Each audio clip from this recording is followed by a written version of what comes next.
Bless the Lord, oh my soul, oh my soul, worship His holy name.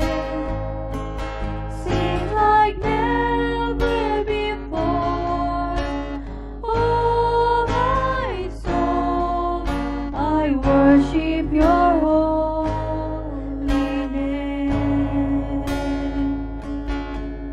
The sun comes up, it's a new day dawning. It's time to sing Your song again. Whenever May pass and whenever lies before me, let me be singing when the evening comes. Bless the Lord, oh my soul, oh my soul, worship His holy name.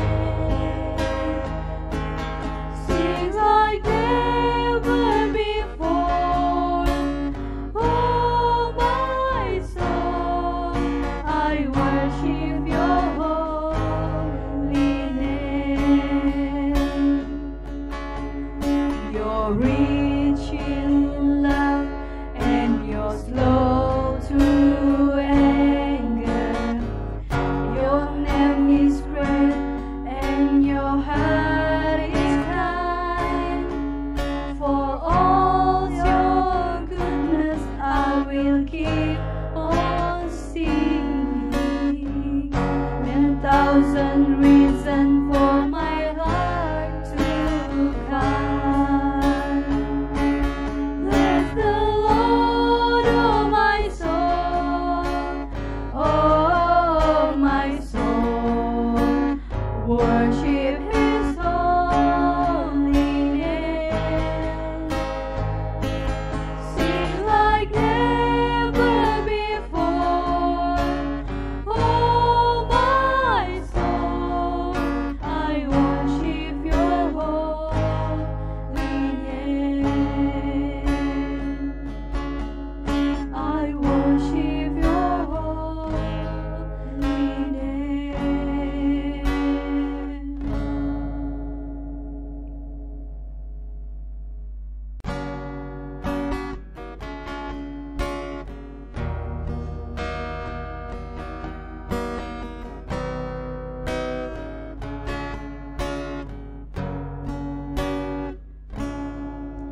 Harotiso tulinaw kitoku binabanda nga atara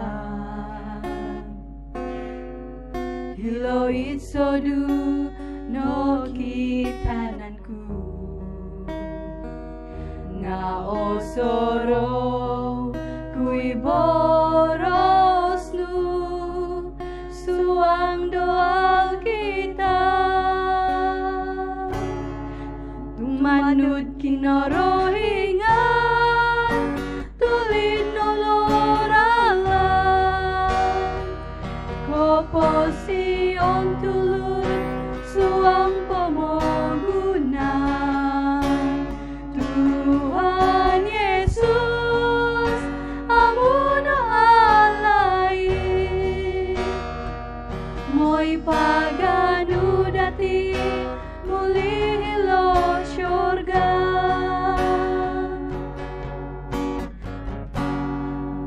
Harotiso tulinaw kitoku binabanda nga atara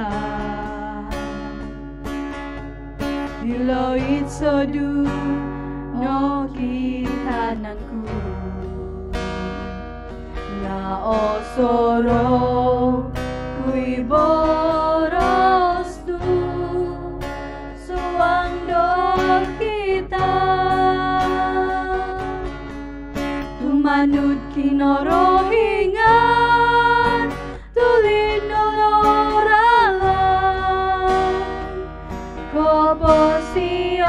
ulun suang pemoguna. Tuhan Yesus amuno alai moi paganu dati muli lo syurga.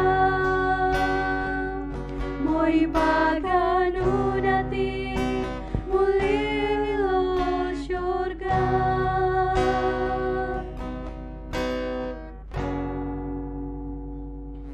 Shalom dan selamat bertemu kembali dalam Minggu Doa Belia kita. Terima kasih atas lagu puji-pujian yang telah disampaikan oleh belia dari Fire Club dengan bertajuk 100 Reason dan Muli Hilo Syurga.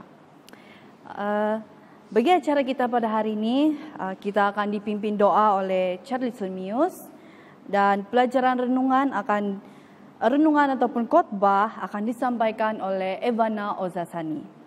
Terima kasih atas penyertaan kita pada hari ini.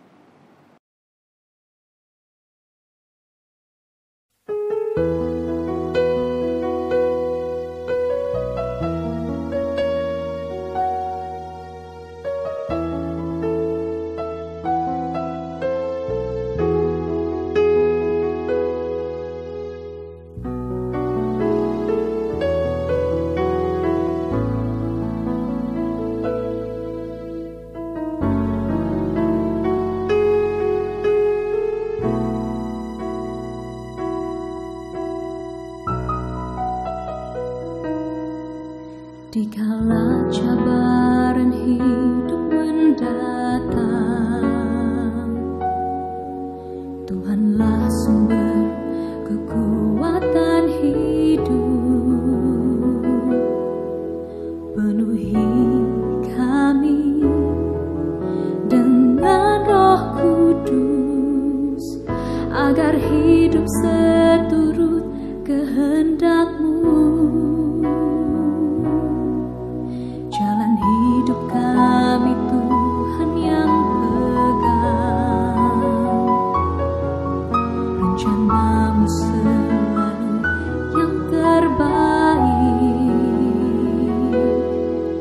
Pakailah kami sebagai alat-Mu, taat setia berkarya bagi Tuhan.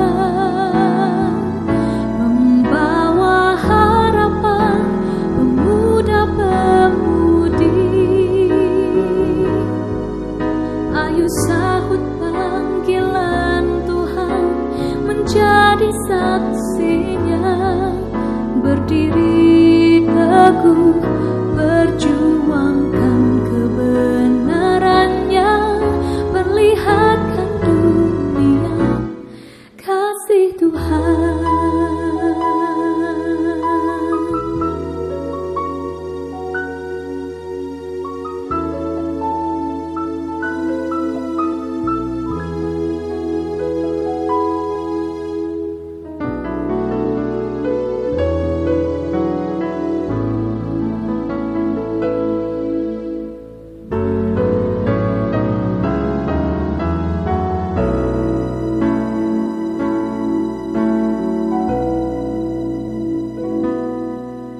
Jalan hidup kami Tuhan yang pegang,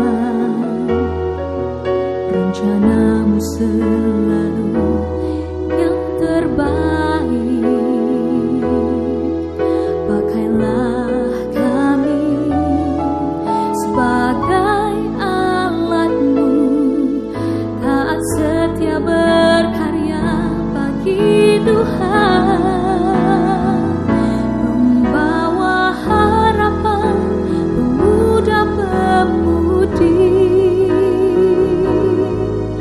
Ayo sahut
kasih Tuhan.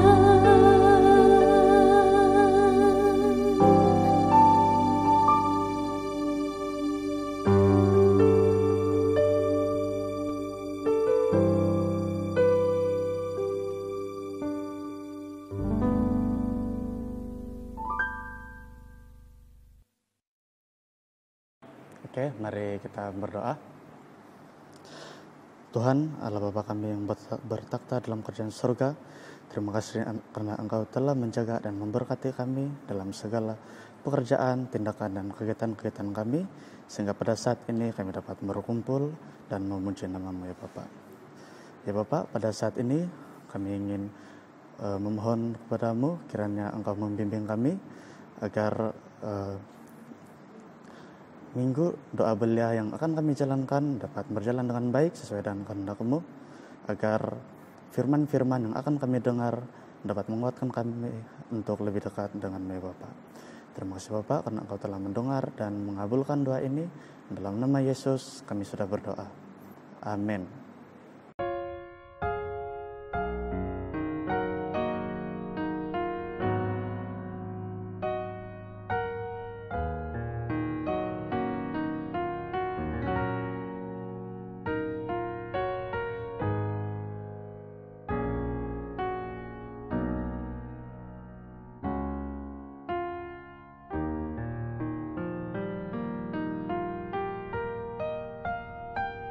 In the quiet of this hour, as I kneel before you now,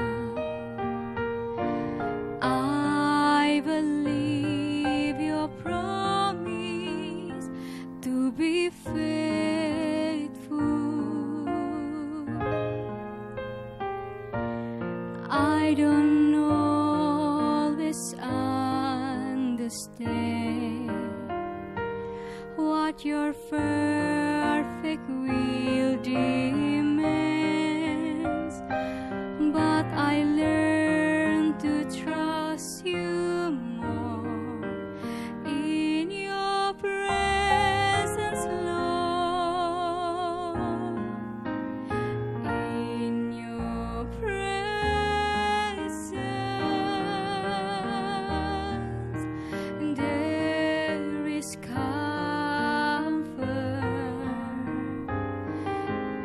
in your presence. There is peace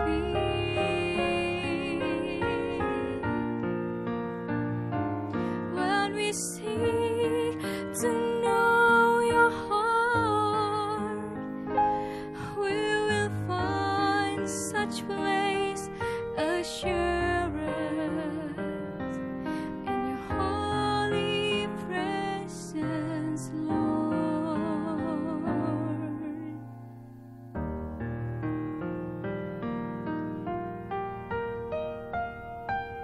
There can be such sweet reward when we wait upon the Lord, as we take the time He gives His perfect wisdom to be found in Him alone. All our deepest secrets now, we surrounded by His grace when we seek His face.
Shalom, selamat bertemu kembali ke dalam program Belia, Minggu Doa Belia kita yang kedua dengan tajuk Pewirah Sejati.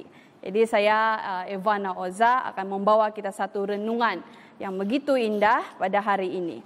Jadi untuk masuk lebih lanjut berkenaan dengan kita punya khotbah ataupun pelajaran, mari kita renungkan sedikit berkenaan dengan tajuk kita yaitu Pewirah Sejati. Kalau kita ambil definisi ataupun pengenalan mengenai pewirah ini, kalau kita tahu pewirah ini adalah seorang hero ataupun kalau dalam bahasa kita sitaring kita bilang kan. Jadi sebelum masuk lebih lanjut, saya mau kita pelajari ataupun ketahui satu yang kita selalu dengar di dalam dunia kita lah, satu imajinasi. Kita selalu dikejutkan dengan cerita-cerita tentang superhero ataupun seorang yang hebat kan. Jadi semua ini adalah melalui satu imajinasi manusia sahaja. Dan apa superhero ini kan? Kalau kita selalu tengok dalam television, TV, kita punya telepon, semua superhero yang kita dengar adalah seperti Spider-Man kan, Batman, Spider-Man, Wonder Woman, Blackpink dan juga Captain America dan sebagainya. Kita tahu itu. Dan menurut Marvel Universe, watak-watak ini bertanggung jawab dalam menjaga pasukan mereka daripada musuh. Dan juga kita sering melihat dalam television ataupun di mana-mana pun media elektronik, superhero ini akan melakukan satu pencapaian yang tidak dapat dibayangkan. Dan kalau kita tengok kan, mereka sangat tidak takut dengan apapun yang berlaku di depan mereka, hanya untuk menyelamatkan mungkin manusia ataupun masyarakat setempat mereka. Dan begitulah yang kita kenal superhero ataupun pewirah. Tapi kita tahukah bahwa kita ada satu superhero yang sangat hebat, yang sangat menakjubkan, yang sampai sekarang beserta kita. Siapakah itu? Ya, dia adalah Yesus.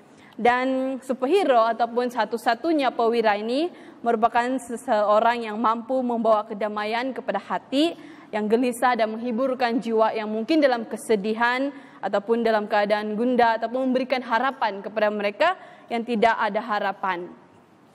Jadi sebelum mengetahui lebih lanjut mengenai pewirah kita, saya akan berikan sedikit lagi pengenalan di dalam Alkitab kita yang mengatakan atau memperkenalkan kita punya pewirah ini.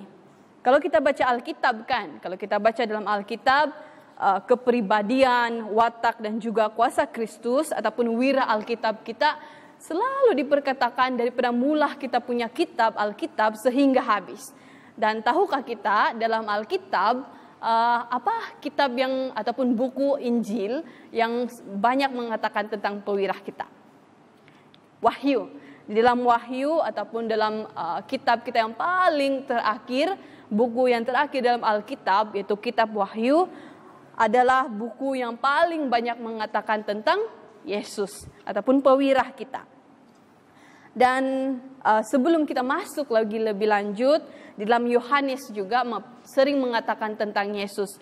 Namun kita tahu bahwa si Yohanes ini merupakan salah satu daripada 14 murid Yesus. Dan tanpa berpikir dua kali, Yohanes sendiri secara positif mengambil jemputan Yesus, yaitu mengubah hidup dia. Dan kalau kita baca dalam Markus 3 ayat 17, dalam Alkitab itu mengatakan bahwa Yohanes adalah anak guru.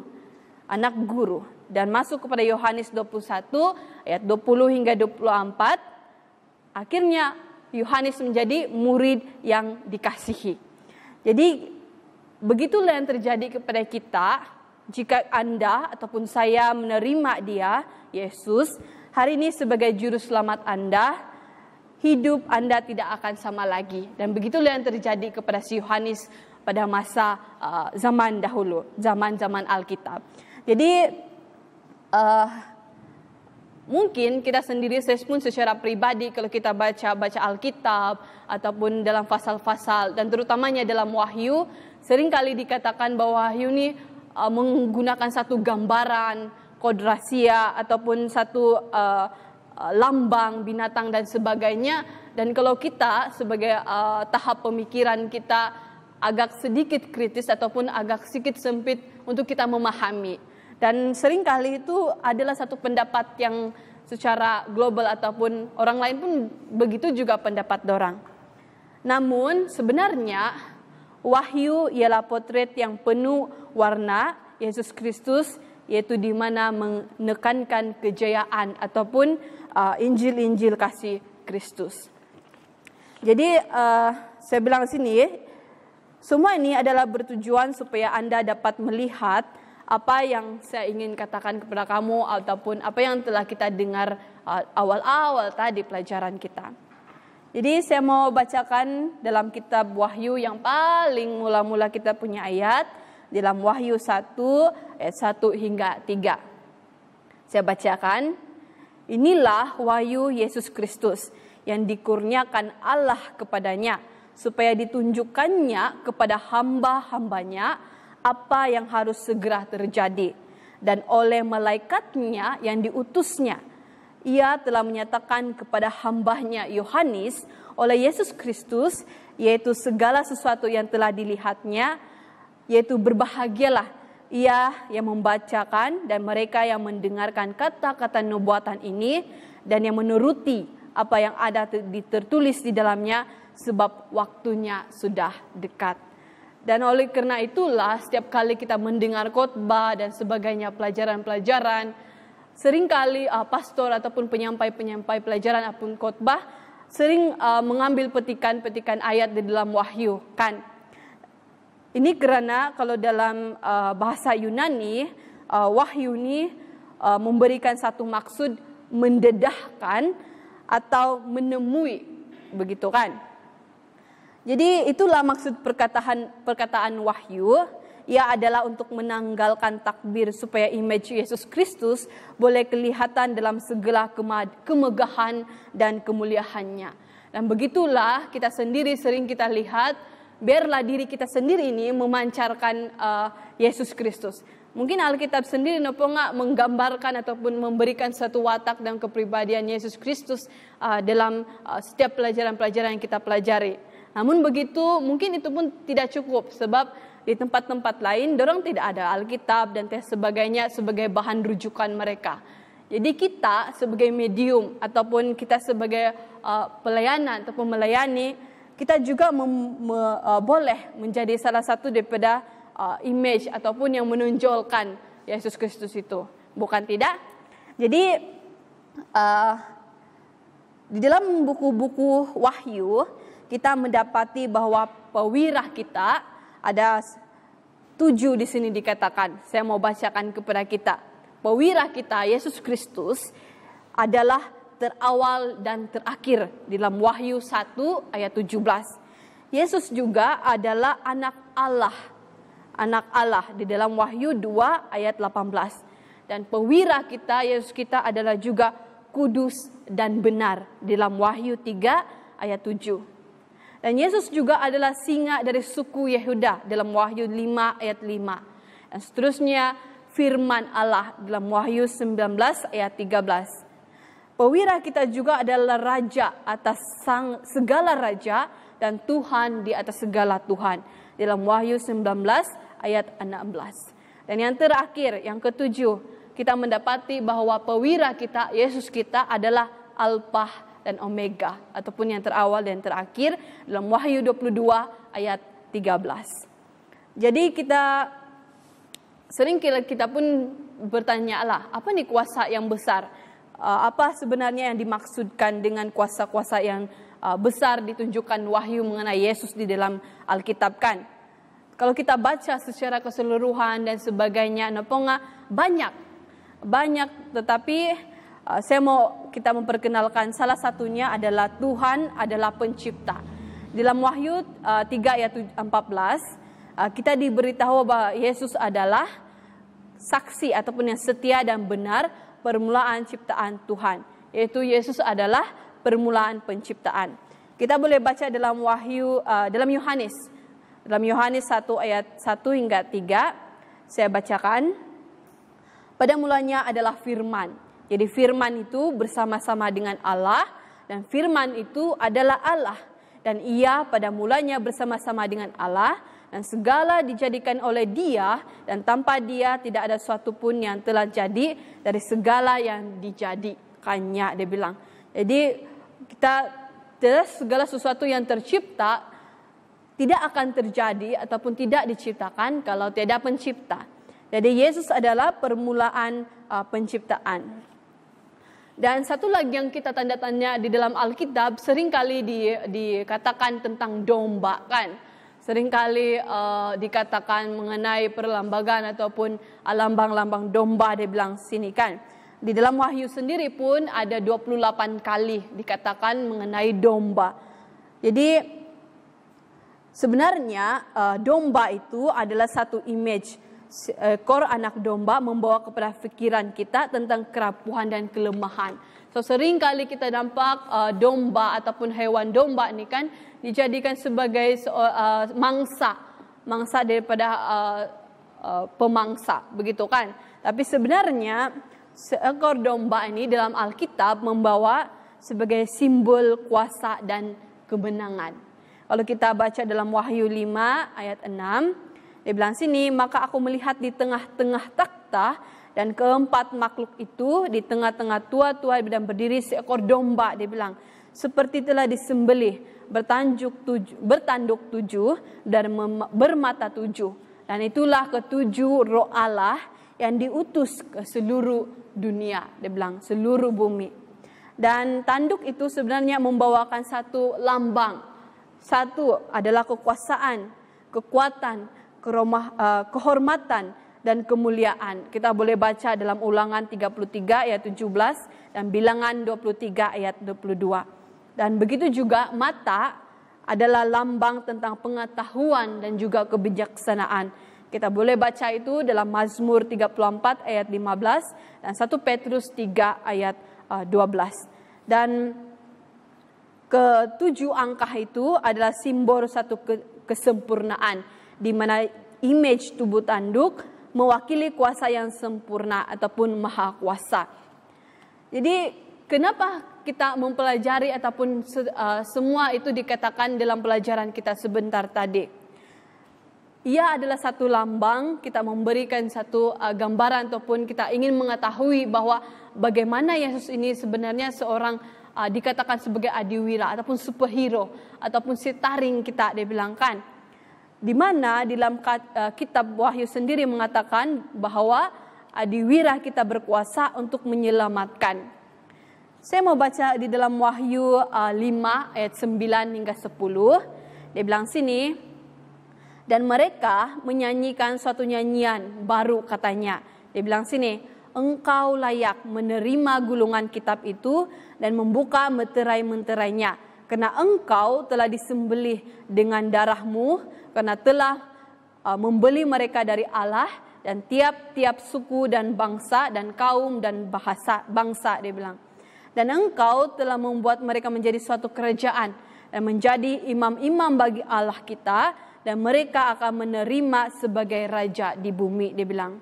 Di mana kita lihat bahwa Yesus dikorbankan untuk Anda dan saya sendiri, dan karena pengorbanan Yesus di kayu salib itu, kita telah dibebaskan daripada penghukuman dan kematian yang kekal. Dan satu pengharapan kita yang kita nantikan adalah kedatangan Yesus yang kedua kali dan rumah kita yang kedua ataupun rumah kita yang kekal nanti. Jadi sebagai kesimpulan, dan itulah itu kita punya kita punya renungan mengenai dalam Alkitab. Sebagai kesimpulan, saya mau cerita mengenai seorang pewira, nama dia pengasih John Franco. Dia merupakan seorang wira untuk datang menyelamatkan di mana satu situasi di mana kanak-kanak ini hilang daripada ibu bapak dia dalam satu kemalangan yang sangat ngeri, dia bilang sini. Dan karena tragedi ini dia terpaksa tinggal bersama datuk dan neneknya, tetapi pada usia yang 17 tahun dia meninggalkan rumah dan pergi ke Brooklyn Country di New York, dia bilang.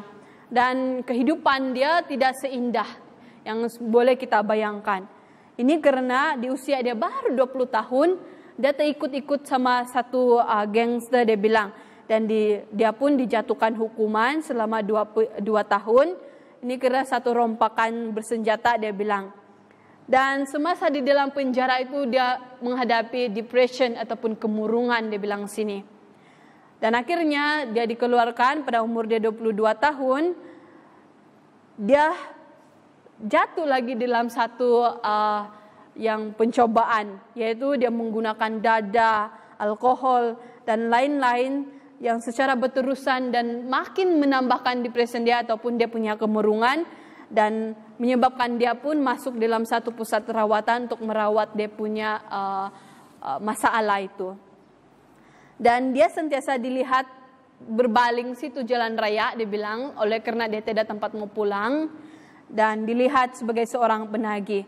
Si John Franconi sangat memerlukan seseorang untuk membantu dia keluar dari kejatuhan dia. Tapi kalau kita sendiri mungkin secara pribadi, kalau kita nampak orang-orang di situ sering-sering jalan, di tepi-tepi jalan, yang mungkin penagih kita pun takutkan. Dan begitulah orang lain, dorang susah mau approach ataupun susah betul mau pergi jumpa dia sebab takut. Dan sebenarnya kita tahu bahwa si Franco ini memerlukan bantuan seorang wira untuk mengatasi dia punya ketagihan. Dan akhirnya suatu hari, semasa berjalan di jalan raya, dia menjumpai satu risalah yang bertajuk Pembentengan Wahyu, dia bilang situ. Dan dia pun tergerak di hati dia untuk bersama-sama mempelajari itu pelajaran. Dia pergi situ gereja dan mendengarkan khotbah, yaitu mengatakan Yesus adalah satu-satunya yang mempunyai kuasa untuk memberikan kebebasan. Dan sebelum berkhotbah dan selepas selesai berkhotbah, nampak si Franco ataupun si John Franco ini dia menangis oleh karena setiap pelajaran yang dia pelajari, yang dia dengar sangat menyentuh hati dia bilang. Dan pada saat itu dia melihat bahwa Tuhan melakukan satu keajaiban dalam kehidupan dia bilang si John Franco. Dan begitulah yang terjadi dalam kehidupan kita secara pribadi. Dengan cara yang berkuasa, Tuhan bekerja di dalam hati si John Franco. Dan Yesus sebagai pewira Allah kita datang untuk menyelamatkannya dan memberikan kekuatan untuk menangani semua ketagihan si John Franco. Dan begitulah kita secara pribadi. Saya percaya kita sendiri mungkin ada satu ketagihan. Mungkin bukan dari segi ketagihan dada dan sebagainya. Mungkin ketagihan daripada satu permasalahan kita dalam kehidupan kita. Mengenai mungkin kecil, walaupun kita nampak kecil, percayalah bahwa Tuhan mampu mengubahnya. Tapi bukan hanya melalui mungkin berdoa, kalau tidak kita punya tindakan, mungkin perkara itu tidak boleh diubah. Jadi marilah sama-sama kita mengubah sesuatu yang mungkin kita secara pribadi ada yang mau kita ubah dalam kehidupan kita. Dan anak muda, saya bacakan sini yang dikasihi, Yesus adalah pewira sejati dalam semua sejarah dalam Alkitab dan juga dalam bumi kita. Dan itulah sebenarnya hari ini saya mau menyampaikan jemputan kepada kita semua untuk menerima Tuhan sebagai pewira di dalam kehidupan kita. Saya mau supaya kita jangan tersesat dan Yesus adalah pewira kita, Dia adalah penyelamat kita semua. Dan kita percaya bahwa Yesus adalah, jika Anda berasa lemah dan sebagainya, Yesus adalah pewira kita. Dia adalah maha kuasa. Dan juga apabila mungkin kita menghadapi kekeliruan dalam kehidupan kita, percayalah Yesus adalah wira Anda. Dia mengetahui segala-galanya. Dan mungkin kita pernah merasa tewas ataupun putus asa. Percayalah bahwa Yesus adalah pewira Anda. Dialah Tuhan pencipta. Dengan itu datanglah kepada Tuhan dan serahkanlah semua hidup Anda kepada superhero kita. Ataupun kita punya pewira, adiwira kita. Ataupun pencipta kita yaitu satu-satunya Yesus Kristus. Jadi untuk mengakhiri pelajaran dan renungan ini, saya mau bawa kita di dalam doa. Mari kita semua tunduk kepala dan saya pimpin kita dalam doa. Tuhan, Bapa kami yang bertata dalam kerajaan surga, terima kasih Bapa atas berkat sepimpinan yang Kau berikan kepada kami satu-satu, sehingga pada saat ini kami berkesempatan untuk mendengar satu pelajaran-Mu yang sangat baik ya Bapa. di mana memberikan kami satu kesadaran bahwa jika kami dalam keadaan putus asa ataupun kelemahan, kesedihan dan sebagainya, kami ada satu harapan, kami ada satu pengharapan di mana Tuhan sentiasa memberikan satu jalan penyelesaian sesuai dengan kehendak-Mu. Kiranya Bapa agar pelajaran ini memberikan satu inti ataupun satu pelajaran yang sangat baik kepada kami satu-satu, agar kami dapat mengaplikasikannya dalam kehidupan kami sehari-hari. Terima kasih Bapak karena Engkau terus memberkati setiap anak-anak-Mu, hamba-hamba-Mu dimanapun kami berada pada saat ini. Pada semua ini Bapak kami serahkan dalam juru selamat dan penebus kami semua. Amin.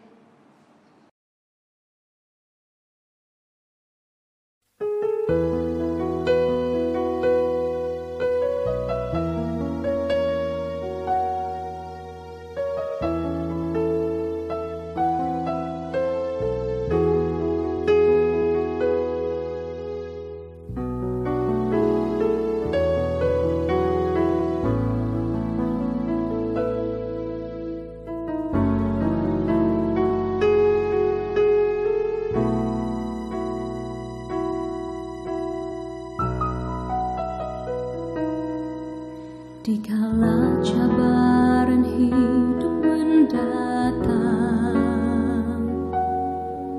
Tuhanlah sumber kekuatan hidup. Penuhi kami dengan Roh Kudus, agar hidup seturut kehendak-Mu. Jalan hidup kami Tuhan yang pegang, rencana-Mu selalu yang terbaik. Pakailah kami sebagai alat-Mu, taat setia berkarya bagi Tuhan.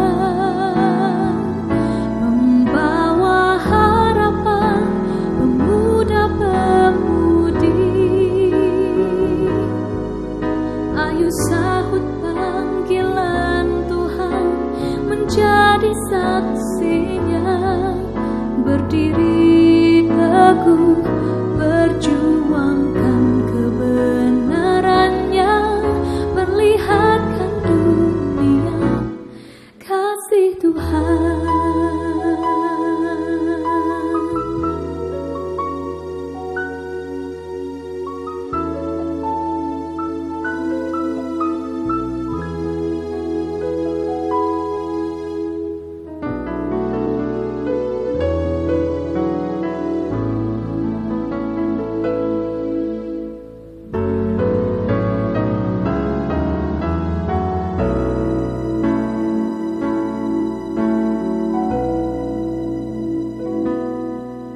Jalan hidup kami Tuhan yang pegang, rencana-Mu selalu yang terbaik. Pakailah kami sebagai alat-Mu, taat setia berkarya bagi Tuhan.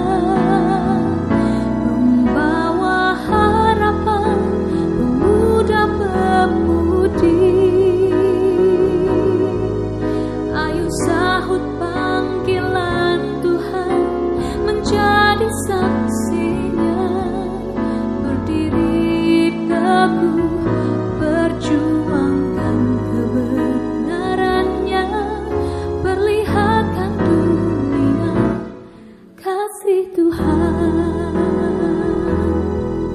Dengan perisai iman, pedang roh firman Tuhan, bersiap sedia senantiasa melawan tipu muslihat iblis, bertahan hingga kesudahannya.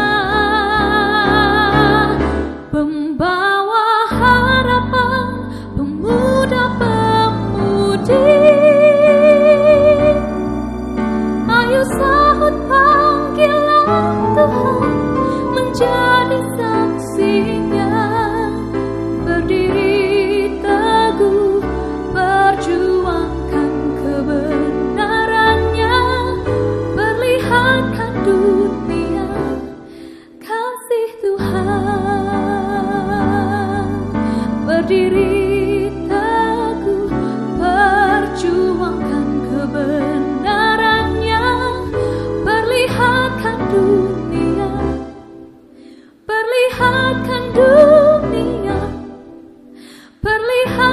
hidup